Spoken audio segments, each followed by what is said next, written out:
Première étape des discussions dans le fond entre majorité et opposition, ici à l'esplanade du ministère de la Défense, après la mise en place du bureau de la concertation politique hier, co-présidé par le Premier ministre Alain-Claude Billiet-Binzé et le député Séraphin Akouré-Davin. Nous avons aujourd'hui levé définitivement les quelques éléments que l'opposition avait présentés en sujet, on va dire en question préjudicielle.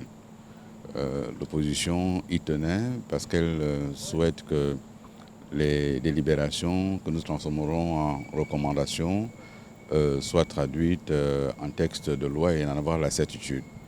Nous avons apporté suffisamment de garanties, mais ils en veulent davantage. C'est une négociation et on va continuer à travailler pour les rassurer. Sur les questions préjudicielles, l'opposition a obtenu de leurs interlocuteurs de la majorité le gage de voir traduit en loi les réformes qui vont être proposées ici.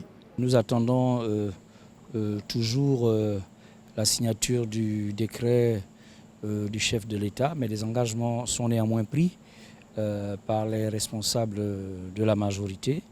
Pour le reste, nous n'avons pas suspendu et conditionner nos travaux à la présence du décret. Nous avons abordé l'examen des différents points inscrits à l'ordre du jour. En ce qui concerne les réformes institutionnelles, même si elles ne figuraient pas au départ dans les mémorandats proposés par les partis d'opposition, elles seront discutées dès demain, notamment l'annonce faite par le chef de l'État, celle de limiter la durée des mandats, de tous les mandats électifs à 5 ans.